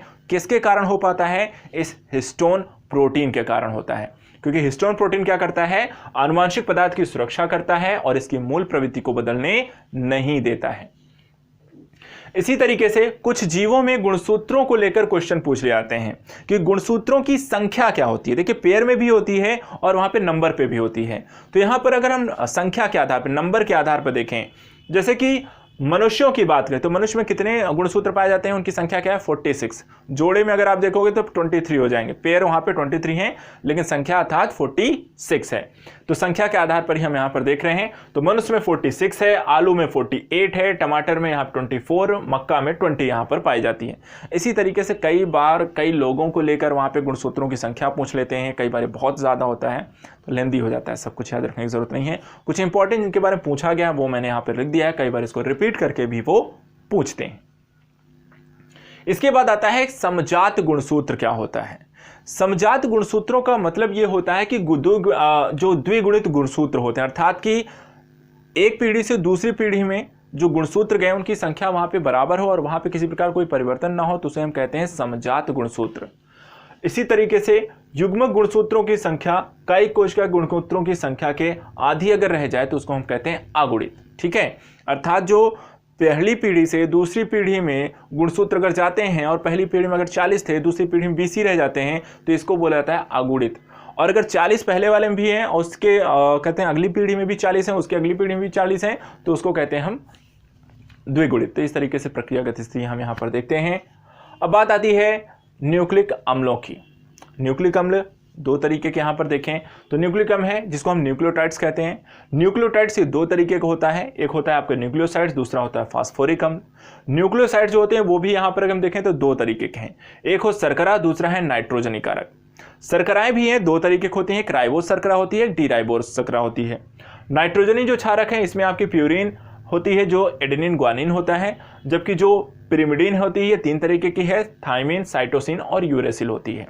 ये भी पूछा गया है, ये भी पूछा गया है। इसमें जितनी चीज़ें हैं वो हर चीज़ पूछी गई है, इसलिए बहुत इंपॉर्टेंट है कि आप हर चीज़ को बहुत ध्यान से सुनें, क्योंकि इनमें से कुछ भी अगर आप मिस करते हैं या ध्यान से नहीं पढ़ते हैं या आप ध्यान से इसे रिवीजन नहीं कर रहे हैं तो आप हो सकता है ऐसे कई सारे प्रश्नों को यहाँ पर आप आते हुए गलत करके आ जाएं, और ऐसा नहीं होना चाहिए। जब हम इतनी मेहनत कर रहे हैं तो आपको यहाँ पर थोड़ी बहुत तो यहाँ पर घंटे भर बैठ के लिए आपके लिए ही कर रहे हैं, तो घंटे भर देकर अपना समय आप बहुत सारी चीज़ों को बैठ के रिवीजन कर सकते हो बिना कुछ एक्स्ट्रा प्रयास किए हुए। तो चलिए बात करते हैं यहाँ पर। सबसे पहले आइए समझते हैं डी राइबोज न्यूक्लिक अम्ल अर्थात डीएनए के बारे में। देखिए यहाँ पर डीएनए को वॉटसन एवं क्रिक ने 1953 में एक डीएनए मॉडल प्रस्तुत किया था, द्विकुंडलीकार संरचना। ये आप जो संरचना देख रहे हैं यहाँ पर ये डीएनए की ही संरचना है और इसको प्रस्तुत किसने किया था? वॉटसन एवं क्रिक ने प्रस्तुत किया था। कब प्रस्तुत किया था? 1953 में। यहाँ पर जो बॉन्ड होता है उसको कहते हैं हाइड्रोजन बॉन्ड। यहाँ पर अगर आप देखें तो ये जो यहाँ पर बॉन्ड यहाँ पर आपको देखने को मिल रहा है, इनके साइडवेज में जो ये क्षणनुमा संरचनाएं हैं ये हाइड्रोजन बॉन्ड होते हैं। ठीक है, यहाँ पर साथ ही साथ डीएनए का एक्सरे विश्लेषण किया गया था। किसके द्वारा? MHF विल्किंस के द्वारा। तो डीएनए का जो एक्सरे विश्लेषण किया गया वो MHF विल्किंस के द्वारा किया गया और इसके पश्चात इन तीनों को अर्थात वॉटसन, क्रिक और विल्किंस को, तीनों लोगों को 1962 में संयुक्त रूप से इसके लिए नोबेल प्राइज भी दिया गया। इसके अतिरिक्त दो चीजें हैं, एडेनिन और थाइमिन के बीच जो हाइड्रोजन बॉन्ड होता है वो 2 हाइड्रोजन बॉन्ड होते हैं, जबकि ग्वानिन और साइटोसिन के जो बेस जोड़े हैं उनके मध्य 3 हाइड्रोजन बॉन्ड होता है। ये भी क्वेश्चन आपको पूछे गए हैं, आप बिलीव नहीं करोगे यहाँ पर इतने क्वेश्चन आपको यहाँ से पूछे गए हैं कि और हर बार रिपीटेड होते हैं। घटना चक्र सबसे बेस्ट एग्जाम्पल है, आप उसको उठाकर देख सकते हैं, वहाँ से आपको ये सारी चीज़ें आपको मिलेंगी, वहाँ पर बार बार इन तरह के क्वेश्चन आपको पूछे गए हैं। ठीक है, तो इनको ध्यान रखिएगा। ये भी क्वेश्चन पूछा गया है कि आपका एडेनिन और थाइमिन के बीच कितने हाइड्रोजन बॉन्ड होते हैं? तो 2 होते हैं, और ग्वानिन और साइटोसिन के बीच 3 हाइड्रोजन बॉन्ड होते हैं। इसके बाद जो डीएनए की जो खोज की गई वो नोर्नीम एवं बैक के द्वारा की गई। डीएनए जो सभी आनुवंशिक क्रियाओं का संचालन करने का कार्य करता है, प्रोटीन संश्लेषण के नियंत्रण का कार्य भी डीएनए करता है। ये भी क्वेश्चन पूछा गया, बहुत लोग गलत करके आए थे क्योंकि उनको तो पता था कि हाँ राइबोसोम काम करता है, अंतरप्राथमिक जलिकाएं काम करती हैं, ये ना काम नहीं करता होगा, लेकिन डीएनए भी यहाँ पर देखें तो प्रोटीन संश्लेषण के नियंत्रण का कार्य डीएनए करता है।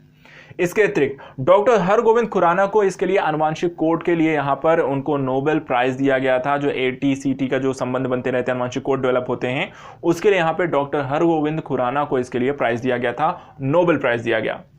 डीएनए एक आनुवांशिक पदार्थ है और डीएनए के स्थान बदलने की प्रक्रिया को कहते हैं ट्रांसपोषण। क्या कहते हैं? डीएनए के स्थान बदलने की प्रक्रिया को हम ट्रांसपोषण कहते हैं। ट्रांसपोषण डीएनए के स्थान बदलने की प्रक्रिया को कहते हैं। तो डीएनए के बाद पढ़ने के बाद आता है आरएनए, और आरएनए को लेकर बहुत सारे क्वेश्चन आते हैं। जैसे कि आरएनए जो होता है वो यहाँ पर अगर हम देखें तो आरएनए में पहली जो क्वेश्चन बनता है कि थायमिन की जगह क्या पाया जाता है, तो थायमिन की जगह पर यहाँ पर क्या पाया जाता है? यूरेसिल बेस पाया जाता है। थायमिन की जगह पर इसमें यूरेसिल बेस पाया जाता है।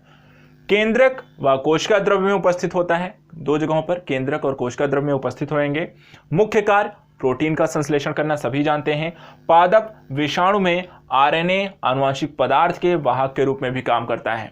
तो यहाँ पर पादप विषाणु में आरएनए जो होता है इसकी भूमिकाएं बदल भी जाती हैं और ये एक आनुवांशिक पदार्थ के रूप में भी कार्य, उसके वाहक के रूप में कार्य करता है। एग्जाम्पल के रूप में कौन ऐसा कार्य करता है?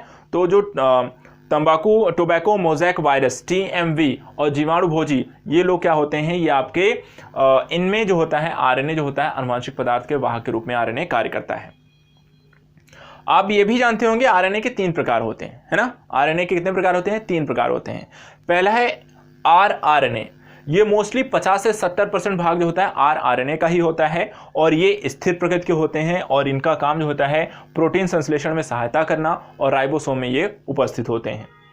इसी तरह tRNA जो 15 से 25% भाग tRNA का होता है, इसकी खोज जैकब मोनार्ड ने यहाँ पे इसका नामकरण किया था। ये डीएनए से बनते हैं और अमीनो अम्लों को चुनने में मदद करते हैं। इनका जीवन काल बहुत कम होता है, सबसे कम इनका जीवन काल होता है इन तीनों में। तीसरा है mRNA जिसको हम मैसेंजर RNA भी कहते हैं, ये 5 से 10% ये पाए जाते हैं। सॉरी, यहाँ पर tRNA जो होते हैं 15 से 25% होते हैं, ये सबसे छोटे होते हैं और अमीनो अम्लों को राइबोसोम पर लाने का कार्य करते हैं। ठीक है, एक बार फिर से मैं बता दूं, tRNA जो है वो 15 से 25% होते हैं, सबसे छोटे होते हैं, अमीनो अम्लों को राइबोसोम पर लाने का कार्य यहाँ पर tRNA करता है। जबकि mRNA जो है जो 5 से सिर्फ 10% ही होता है, इसको जो नामकरण इसका किया था उसका mRNA का नामकरण जैकब और मोनार्ड ने किया था। डीएनए से यहाँ पर ये बनते हैं, अमीनो अम्लों को चुनने में मदद करते हैं और इनका जीवन काल कम होता है।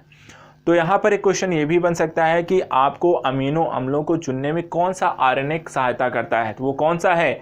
mRNA। ठीक है, इसके बाद कुछ चीजें हैं जो पूछी जाती हैं, जैसे कि डीएनए से डीएनए की बनने की प्रक्रिया क्या है, डीएनए से आरएनए बनने की प्रक्रिया क्या है, आरएनए से डीएनए बनने की प्रक्रिया क्या है। तो इस तरह के भी क्वेश्चन पूछे जाते हैं, इनको समझ लीजिए क्या है। जब डीएनए से डीएनए बनता है तो उसको हम कहते हैं द्विगुणन। क्या कहते हैं? द्विगुणन। जब आपका डीएनए से आरएनए बनता है तो उसे हम कहते हैं अनुलेखन। डीएनए से आरएनए बनता है तो उसे हम अनुलेखन कहते हैं, और जब आरएनए से डीएनए बनता है तो उसको हम कहते हैं उल्टा अनुलेखन। और साथ ही साथ जब आपका mRNA से प्रोटीन बनता है तो उसे कहते हैं अनुवादन। mRNA से जब प्रोटीन बनता है तो उसे हम क्या कहते हैं? अनुवादन। डीएनए पढ़ लिया, आरएनए पढ़ लिया, उसकी संरचना देख ली, न्यूक्लिक अम्लों की जानकारी ले ली। अब बात आती है गुणसूत्र के बारे में भी हमने पढ़ लिया, लेकिन इसके एक सबसे प्रमुख और पहलू है वो है जीन। जीन का क्या काम होता है, जीन की क्या इंपॉर्टेंस है, इसको देखेंगे। इसके बाद हम एंटर कर जाएंगे कोशिका विभाजन, क्योंकि कोशिका विभाजन को लेकर कई सारी चीज़ें डेवलप हुई हैं, और उसके बाद फिर विषाणु से और उससे संबंधित कुछ रोगों के बारे में भी हम स्टडी करेंगे, और उसके साथ ही आपका टॉपिक फिनिश होगा। तो चलिए, तो यहाँ पर अंतिम कड़ी में हम लोग आ चुके हैं, अंतिम सेक्शन में आ चुके हैं, और अंतिम सेक्शन भी बहुत सारी जानकारियों से परिपूर्ण है, बहुत सारे क्वेश्चन से भरपूर है, और यहाँ पर इतनी सारी जानकारी इतने कम समय में आप तक पहुँच जाएगी। ये वीडियो समाप्त करने के बाद आपके पास कितनी सारे डाटा फैक्ट नॉलेज हो जाएगी, और उसका 1-2 बार और रिवीजन करोगे तो यहाँ से ऐसे कितने क्वेश्चन आप सीधे हल करके आओगे और सही करके आओगे, एक क्वेश्चन गलत नहीं होंगे। चलिए, तो अपना कॉन्सेंट्रेशन अगले कुछ देर तक के लिए और बना के रखना है, अपने अंतिम सेक्शन की ओर चल रहे हैं हम। सबसे पहले इसमें समझने की कोशिश करते हैं जीन के बारे में। जीन देखिए, इसकी जो जीन जो शब्द का सर्वप्रथम प्रयोग किया गया था वो जोहानसन के द्वारा किया गया। किसके द्वारा किया गया? जोहानसन के द्वारा किया गया। डीएनए का यह सूक्ष्मतम खंड होता है, जीन डीएनए का सूक्ष्मतम खंड होता है। आनुवांशिक कोड इसमें निहित होते हैं, आनुवांशिक कोड इसमें निहित होते हैं जिसके आधार पर किसी व्यक्ति के में क्या परिवर्तन आया है, किस तरीके की चीज़ें उसके अंतर्गत हैं, क्या उसमें किस तरह की भावनाएं हैं, हर प्रकार की जो जानकारी होती है वो आपके आनुवांशिक कोड में छिपी हुई होती है। और वो आनुवांशिक कोड क्या है? जीन। इसके अतिरिक्त आनुवांशिक इकाई एक पीढ़ी से दूसरी पीढ़ी तक विशिष्ट लक्षणों को पहुंचाने का कार्य करता है। विशिष्ट लक्षण का मतलब क्या हो गया? आपके बालों का कलर हो गया, आपके बोलने की शैली हो गई, आपके चलने का ढंग हो गया, आपके आंखों का कलर हो गया, स्किन हो गई, हर चीज को लेकर, ठीक है। इसके अतिरिक्त पहुंचाने का कार्य करता है। जीन ही लक्षणों के नियंत्रक, वाहक व निर्धारक होते हैं। नियंत्रक, निर्धारक और यहां पर साथ ही साथ वाहक होते हैं। जीन की 3 इकाइयां होती हैं। सेंट्रॉन जिसको हम कार्यकी कहते हैं, कार्यकी इकाई है। म्यूटॉन उत्परिवर्तन की इकाई है। और रिकॉन आपके पुनर्संयोजन की इकाई है। तो जीन की अपनी 3 इकाइयां होती हैं। कार्यकी की एक होती है जिसको हम सेंट्रॉन कहते हैं, म्यूटॉन को उत्परिवर्तन की इकाई कहते हैं और रिकॉन को पुनर्संयोजन की इकाई भी कहते हैं। जीन की जानकारी हो गई। डीएनए का टॉपिक हो गया। डीएनए के लक्षण आपके बने हुए, डीएनए का आपका चित्र बना हुआ है, उसकी द्विकुंडलीकार संरचना की प्रकृति बनी हुई है। अब एंटर करेंगे हम कोशिका विभाजन, क्योंकि जब तक कोशिकाओं का विभाजन नहीं होगा, नई कोशिकाएं नहीं बनेंगी, नई कोशिकाएं बनेंगी नहीं तो आदमी डेवलप नहीं होगा, वृद्धि नहीं होगी और बिना उसके कोई भी चीज़ यहाँ पर आज तक की स्थिति पर आप नहीं पहुँच सकते। तो जीव का निर्माण होगा ही नहीं जब तक यहाँ पे कोशिका विभाजन नहीं होता है। तो आइए समझते हैं कोशिका विभाजन के बारे में। देखिए यहाँ पे कोशिका विभाजन 3 तरीके के हैं, असूत्री, समसूत्री और अर्धसूत्री। असूत्री विभाजन जिसको हम अमाइटोसिस कहते हैं, यह प्रत्यक्ष केंद्रक विभाजन, ठीक है। तो असूत्री विभाजन में क्या होता है? प्रत्यक्ष केंद्रक का विभाजन आपको यहाँ पर असूत्री विभाजन के अंतर्गत होता है। और असूत्री विभाजन किसमें होता है? जीवाणु, कवक, प्रोटोजोआ, शैवाल आदि में ये विभाजन का कार्य होता हुआ देखा जाता है। दूसरा है समसूत्री विभाजन जिसको हम कहते हैं माइटोसिस। माइटोसिस यहां पर देखें तो वोल्थर फ्लेमिंग ने यहां पर माइटोसिस अर्थात सर्व समसूत्री विभाजन नाम किसने दिया? वोल्थर फ्लेमिंग ने दिया था। काम क्या है इसमें? तो केंद्रक व कोशिका द्रव्य के विभाजन की जो प्रक्रिया है उसको हम कहते हैं समसूत्री विभाजन। केंद्रक, कोशिका द्रव्य दोनों का विभाजन इसके अंतर्गत होता है। इसके साथ साथ अगर हम देखें तो यहां पर शरीर की जो कायिक कोशिकाओं का मात्र कोशिकाओं में विभाजन होना, और ये 2 तरीके से यहाँ पर 2 संतत कोशिकाओं में बढ़ जाते हैं। अर्थात कि जो आपके शरीर की जो एक कायिक कोशिका होती है वो डिवाइड होती है और वहाँ पर डिवाइड होने के बाद वो 2 अलग अलग कोशिकाओं में उसका विभाजन हो जाता है। यह 5 चरणों में होता है, ठीक है। कितने चरणों में होता है? 5 चरणों में होता है। कौन कौन से? Interphase, prophase, metaphase, anaphase, telophase. 5 phase में होता है, ध्यान रखिएगा। समसूत्री विभाजन कितने फेज में होता है? 5 फेज में होता है। Interphase, prophase, metaphase, anaphase, telophase. इसके बारे में डिटेल से पढ़ने की जरूरत नहीं है क्योंकि उससे रिलेटेड क्वेश्चन नहीं आता है। वो सब बायो का जो बच्चे हैं पढ़ रहे हैं, 12 तक पढ़ा होगा तो वहां पर बहुत डिटेल से पढ़ाया गया है, वो आप जानते हैं। इसके अतिरिक्त एक और फेज आता है जिसको हम कहते हैं साइटोकाइनेसिस। साइटोकाइनेसिस के बारे में क्वेश्चन भी पूछा गया है। साइटोकाइनेसिस जो है कोशा द्रव्य विभाजन को कहते हैं। किसको कहते हैं? कोशा द्रव्य विभाजन की जो स्थिति होती है उसको हम कहते हैं साइटोकाइनेसिस। इसका महत्व क्या है? समसूत्री विभाजन का महत्व क्या है? तो यहां पर देखिए गुणसूत्रों की संख्या समान, गुणसूत्रों की संख्या समान मातृ व संतत कोशिकाओं में रहती है, ठीक है। कि समसूत्री विभाजन के कारण अर्थात जितने गुणसूत्र आपकी मातृ कोशिकाओं में होंगी, विभाजन के पश्चात जो नई कोशिका बनती है उसमें भी उतने ही गुणसूत्रों की संख्या रहती है। तो यहाँ पर समान गुणसूत्रों की संख्या इस विभाजन के पश्चात बनी रहती है। साथ ही यहाँ पर अगर हम देखें तो इनका अगर गुणसूत्र यहाँ पे समान रहेंगे तो वहाँ पर उनके अंदर जो गुण पाए जाएंगे वो भी वहाँ पे समान ही रहेगा। अर्थात जो आपकी मातृ कोशिका में जो गुण थे वही आपकी संतति कोशिकाओं में अर्थात जो मदर सेल में जारी जितनी इंफॉर्मेशन थी, डाटा था या जानकारी थी, क्वालिटी थी, वो सारी की डॉटर सेल्स में भी आपको ट्रांसफर हो जाती हैं। सभी जीवों में यह विभाजन वृद्धि का आधार होता है। अर्थात जो ग्रोथ आपको देखने को मिलती है, जो बच्चा छोटा से बड़ा हो जाता है या पौधा छोटे से बड़े आकार का बन जाता है, वो किसके कारण होता है? समसूत्री विभाजन अर्थात माइटोसिस के कारण यहाँ पर संपन्न होती है प्रक्रिया। सजीवों में घाव भरना और पुनरुद्भवन अर्थात नए, जैसे कि पौधों में देखा जाता है कि अगर आप कहीं से उनको काट दीजिए तो उसके बाद वो वापस से विकसित हो जाते हैं, या फिर अगर इंसानों को अगर आप देखें या जीव को देखें, अगर चोट लग गई तो वो भर जाता है, वो भी किसके कारण संपन्न होता है, वो भी आपका माइटोसिस के कारण ही संभव होता है। यहां पर से क्वेश्चन पूछे गए हैं, इसलिए इनको पढ़ना जरूरी था, क्योंकि घावों को लेकर और पुनरुद्भवन ये दोनों ही चीजें पूछी गई थी कि ये प्रक्रिया किस विभाजन के तहत यहां पर पूरी होती है। तो ये आपका समसूत्री विभाजन के माध्यम से होती है। समसूत्री अगर पढ़ लिया है तो 2 पढ़ लिए हैं, तीसरा रह गया अर्धसूत्री विभाजन, उसके बारे में भी ध्यान लेते हैं। देखिए अर्धसूत्री जो विभाजन है इसकी जो खोज की थी बीचमैन ने की थी। किसने की थी? बीचमैन ने। नामकरण यहाँ पे फॉर्मर व मोरे ने किया था। इसका नामकरण किसने किया? फॉर्मर और मोरे ने अर्धसूत्री विभाजन, जिसको मियोसिस कहते हैं। तो मियोसिस के जो नामकरण किया गया, यहाँ पर नेम किया गया, नेमिंग की गई, वो फॉर्मर व मोरे के द्वारा की गई। काम यहां पर समझ लेते हैं क्या क्या इसमें होता है। सबसे पहले जनन कोशिकाओं में यह विभाजन होता है, सिर्फ जनन कोशिकाओं में ही यहां पर अर्धसूत्री विभाजन होगा, बाकी अन्य किसी कोशिकाओं में नहीं होता है। दूसरा, विभाजन के पश्चात गुणसूत्रों की संख्या आधी रह जाएगी। ठीक है, विभाजन के पश्चात गुणसूत्रों की संख्या ये आधी रह जाएगी। युग्मनज को आधे गुणसूत्र माता से मिलते हैं और आधे यहां पर पिता से मिलते हैं, तो इसके कारण जो युग्मनज होगा उसमें जो गुणसूत्रों की संख्या क्या हो जाएगी? डबल हो जाएगी, द्विगुणित हो जाएगी। जैसे कि मनुष्यों की बात करें तो यहां पर जो मनुष्य का जो बच्चा होता है उसको 23 गुणसूत्र उसके पिता से मिलते हैं और 23 गुणसूत्र उसके मां से मिलते हैं, और पेयर्ड होते हैं। पेयर्ड होने के बाद उसके पास 46 हो जाते हैं। तो इस अवस्था को 23, तो पहले तो वो आधे हुए, और आधे होने के बाद फिर वो जब एक ही के अंतर्गत आते हैं तो वो हो जाते हैं 46, और यहां पर आपके पास डबल हो जाते हैं, और इसको हम कहते हैं द्विगुणित। इसके बाद यहां पर हम बात करें द्विगुणित हो, इसके एकमात्र कोशिका में 4 संतति कोशिकाओं का विभाजन होता है, अर्थात एक जो मदर सेल होती है विभाजित होने के पश्चात वो 4 डॉटर सेल में इसमें परिवर्तित होती है। किसमें? 4 डॉटर सेल में परिवर्तित हो जाती है। जबकि हम अर्धसूत्री समसूत्री में देख रहे थे 1 का 2 बनता है, यहां पर 1 का 4 बन रहा है। महत्व क्या है? तो गुणसूत्रों की संख्या का न्यूनीकरण करने में, और साथ ही साथ आनुवांशिक पदार्थों को यहां पर उसकी अदला बदली करने के लिए अर्धसूत्री विभाजन यहां पर महत्वपूर्ण है। विभाजन की प्रक्रिया में हमने 3 विभाजन देख लिए। अब थोड़ा सा यहां पर खत्म करने से पहले अर्धसूत्री और समसूत्री विभाजन को थोड़ा सा और क्लियर करने के लिए इनके अंतर को समझ लीजिए। अंतर में क्या है? वही सारी चीजें जो अभी आपने पढ़ी है, तो एक तरीके से एक बार सामने सामने दोनों को देख लेते हैं। समसूत्री विभाजन किस में होगा? कायिक कोशिकाओं में होगा। अर्धसूत्री विभाजन किस में होगा? जनन कोशिकाओं में होगा। दूसरा, विभाजन का जो चरण है, यहां पे समसूत्री विभाजन में 1 चरण ही होगा, जबकि अर्धसूत्री विभाजन 2 चरणों में होता है।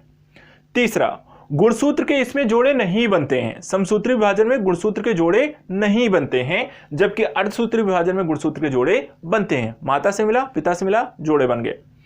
संतति कोशिकाओं के गुणसूत्रों की संख्या मात्र कोशिकाओं की आधी रह जाती है, जबकि यहां पर अर्धसूत्री विभाजन में मात्र कोशिकाओं, संतति कोशिकाओं, गुणसूत्रों की संख्या बराबर रह जाती है। इसके अतिरिक्त समसूत्री विभाजन में विभाजन के पश्चात 2 संतति कोशिकाओं का निर्माण होता है। समसूत्री विभाजन में 2 संतति कोशिकाएं बनती हैं और अर्धसूत्री विभाजन में 4 संतति कोशिकाएं बनती हैं। तो वही सारा कुछ जो हमने पढ़ा था भाई यहां पर देख लिया, विभाजन हो गया, रिवीजन भी साथ साथ डबल टाइम हो गया, और सब कुछ बड़े आराम से हमने पूरी कोशिका को यहां पर फिनिश कर लिया। लेकिन एक अपवाद रह गया था। हम कोशिका पढ़ रहे थे, स्टार्टिंग में हमने देखा क्या था? एक कोशिका है ही नहीं, विषाणु। विषाणु को बोला गया वो अपवाद है, क्योंकि उसमें कोई कोशिका पाई ही नहीं जाती। तो कोशिका तो पूरा पढ़ लिया, लेकिन अपवाद रह गया था। तो अपवाद के बारे में, अपवाद क्यों है और इसकी अपनी क्या विशेषता है, उसके बारे में पढ़ लेते हैं, क्योंकि यहां से इससे संबंधित कई प्रकार की बीमारियों को लेकर कई बार क्वेश्चन पूछे गए हैं। तो बस इन्हीं को पढ़ते हैं, फिनिश करते हैं। आपकी भी छुट्टी, मेरी भी छुट्टी अगले 1 वीक तक के लिए। तो जाने से पहले आपको अंतिम चीज और पढ़ा दूं, पढ़ना चाहते हैं? चलिए तो इसको देख लेते हैं। विषाणु के बारे में आपको बहुत सारी इंपॉर्टेंस जानकारी आपको देकर जाता हूं। सबसे पहली चीज, विषाणु की खोज किसने की? 1892 में इवान वोस्की ने की थी। किसने की? इवान वोस्की ने की थी। कैसा होता है ये? अति सूक्ष्म, परजीवी और न्यूक्लियोप्रोटीन कण होता है ये। तो बहुत सूक्ष्म होता है, दूसरा परजीवी होता है, दूसरे पर जीने वाला, और बना किससे होता है? न्यूक्लियोप्रोटीन का बना होता है। कोशिका का नहीं होता है, किसका बना होता है? न्यूक्लियोप्रोटीन का बना होता है। इसके अतिरिक्त जीवित परपोषी के अंदर यह जनन करता है। वैसे बाहर पड़ा रहेगा कोई मतलब नहीं, लेकिन अगर आप किसी के जीव के अंदर प्रवेश कर गया तो ये क्या करता है, जीवित परपोषी के अंदर ये जनन की प्रक्रिया स्टार्ट कर देगा। दूसरा, विषाणु विज्ञान। विषाणु विज्ञान के अंतर्गत हम विषाणुओं का अध्ययन करते हैं, तो विषाणुओं के अध्ययन करने की जो शाखा है उसको कहते हैं वायरोलॉजी या विषाणु अध्ययन। विषाणु के एक संपूर्ण कण को कहा जाता है विरियन। विषाणु के एक संपूर्ण कण को बोला जाता है विरियन। क्या बोला जाता है, विरियन। संपूर्ण कण को विरियन बोला जाता है। प्रकार, पादप विषाणु, जंतु विषाणु और जीवाणु भोजी, 3 तरीके के होते हैं। पादप विषाणु जो होता है वो न्यूक्लिक अम्ल आरएनए उपस्थित होता है, इसमें न्यूक्लिक अम्ल आरएनए इसमें उपस्थित होता है। एग्जाम्पल के रूप में पादप विषाणु है जैसे टोबैको मोज़ेक वायरस, वो कैसा है, वो एक पादप विषाणु है। दूसरा है जंतु विषाणु। जंतु विषाणु जो होता है इसमें न्यूक्लिक अम्ल सामान्यतः डीएनए के रूप में होता है और इसमें कभी कभी ये आरएनए भी इसमें आपको देखने को मिलता है। एग्जाम्पल के रूप में अगर आप चाहें तो इन्फ्लुएंजा विषाणु और मम्पश विषाणु, ये दोनों एग्जाम्पल किसके हैं, आपके जंतु विषाणु के एग्जाम्पल हैं। और तीसरा आता है जीवाणु भोजी। जीवाणु भोजी जीवाणुओं के ऊपर आश्रित होते हैं, न्यूक्लिक अम्ल डीएनए में ये उपस्थित होते हैं। ठीक है, न्यूक्लिक अम्ल डीएनए में ये पाए जाते हैं और इनके अंदर पाया जाता है जीवाणु भोजी और जीवाणुओं के ऊपर ये आश्रित रहते हैं। एग्जाम्पल के रूप में जैसे T2 फेज को आप जानते हैं जीवाणु भोजी, वो यहाँ पर आप उसको इसमें देखने को मिलता है। इसके अतिरिक्त विषाणु गुणन विधि के द्वारा प्रजनन करते हैं, अर्थात कि 2 का 4, 4 का 16, 4 का 16, फिर 16 का 100, फिर यहाँ पर इसी तरीके से ये बढ़ने लगते हैं। इसी तरीके से अगर हम विषाणु की एक और कड़ी आती है, विषाणु की एक कड़ी के रूप में बोला जाता है, जिसको बोला जाता है आपको विषाणु सजीव और निर्जीव के बीच की कड़ी है। क्या है, सजीव और निर्जीव के बीच की कड़ी है आपका क्या, विषाणु को सजीव और निर्जीव के बीच की कड़ी भी बोला जाता है। इसके अतिरिक्त सजीव के लक्षण इसमें क्या है और निर्जीव के क्या लक्षण, क्योंकि इसे सजीव और निर्जीव की कड़ी बोला गया है, तो इन दोनों के कौन से लक्षण इसमें पाए जाते हैं। सजीव लक्षण के अंतर्गत हम बात करें तो न्यूक्लिक अम्ल का द्विगुणन होना, जीवित कोशिकाओं में पहुंचते ही एंजाइमों का संश्लेषण जैसी प्रक्रियाओं को करने के कारण हम इसे सजीव के लक्षण इसके अंतर्गत पाए जाते हैं। 2 चीज़ें कि जैसे ही आप किसी जीव में पहुंचेगा तो वहाँ सक्रिय होता है, सक्रिय होने के बाद वहाँ पर वो एंजाइम के रूप को एंजाइमों के संश्लेषण का भी कार्य करता है। निर्जीव को क्यों बोला जाता है, निर्जीव इसलिए बोला जाता है कि ये अकोशिकीय होता है भाई, कोशिका ही नहीं होती है, और जिसके अंदर कोशिका ही नहीं तो वो किस तरीके का सजीव। दूसरा, इसको अगर आप किसी बोतल में बंद करके हजारों सालों के लिए इसे आप छोड़ दीजिए तो ये वैसे ही बना रहेगा, इसमें कोई परिवर्तन नहीं होगा, और इसलिए इसे हम निर्जीव भी कहते हैं। लाभ क्या है, जैव विकास के अध्ययन में सहायक है। विषाणु जैव विकास के अध्ययन में सहायक है, कैसे, क्योंकि सजीव और निर्जीव के बीच की कड़ी है। तो मानव के आने से पहले, या कह सकते हैं कि जीवन की उत्पत्ति से पहले की स्थिति क्या थी और ये कैसे डेवलप हुई, उसको समझने के लिए विषाणु यहाँ पर सहायक हो सकता है। दूसरा, जीवाणु भोजी के रूप में जल को सड़ने से रोकता है और उसमें जो नीले हरे शैवाल जो पानी खराब करते हैं उनको खाता है, उनको साफ करता है, तो इस रूप में भी यहाँ पर विषाणु आपके लिए लाभदायक है। लेकिन इसके अतिरिक्त विषाणु बहुत सारे बीमारियों का भी कारण होता है। कौन कौन से यहाँ पर हम देखेंगे तो एक साइड आपको रोग लिखे हुए हैं, उसके बाद विषाणु के नाम लिखे हुए हैं, और ये कौन से अंग को प्रभावित करते हैं वो भी लिखा हुआ है। और ये क्वेश्चन इनसे रिलेटेड, रोगों से रिलेटेड बहुत बार पूछे गए। कुछ नाम है ऐसे 10-15 नाम हैं जिनको एक एक करके देख लेते हैं। आप भी यहाँ पर इससे अंतिम टॉपिक है विषाणु से संबंधित रोगों को पढ़ेंगे और आज का टॉपिक हम फिनिश करेंगे। तो तैयार हो जाइए अंतिम विषय वस्तु को पढ़ने के लिए। चलिए एक एक करके रोग का नाम लेंगे, प्रभावित अंगों को लेंगे, विषाणु का नाम लेंगे। रोग है खसरा, जिस विषाणु कारण होता है उसका नाम है पैरामिक्सोवायरस। क्या है, पैरामिक्सोवायरस। प्रभावित क्या करता है, पूरे शरीर को प्रभावित करता है, पहला रोग। दूसरा है पीत ज्वर। कौन सा, पीत ज्वर। ये आपको अश्व वायरस के कारण फैलता है, अश्व वायरस के कारण फैलता है और संपूर्ण शरीर को यह भी आपको प्रभावित करता है। तीसरा रोग है हर्पीज, और ये हर्पीज वायरस से फैलता है। हर्पीज वायरस से फैलता है और ये मनुष्य में मूलतः जो होता है कि बच्चों को ज्यादा होता है, बच्चों को ज्यादा प्रभावित करता है। चौथा रोग है इन्फ्लुएंजा।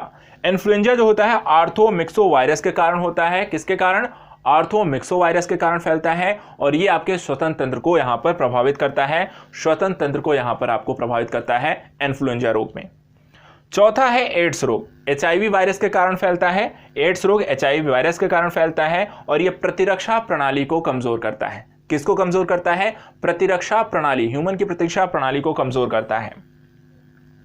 नेक्स्ट है मोज़ैक वायरस। मोज़ैक वायरस जो है वो TMV वायरस, मोज़ैक रोग जो है वो TMV वायरस के कारण फैलता है और ये पत्तियों में, मूलतः तंबाकू की जो पत्तियां होती है उसमें पाया जाता है, उनको खराब करता है। इसके बाद है बंकी टॉप ऑफ बनाना। बंकी टॉप ऑफ बनाना, ये जो रोग है ये बनाना वायरस के कारण फैलता है और फसलों को प्रभावित करता है। किसको प्रभावित करता है? फसलों को प्रभावित करता है।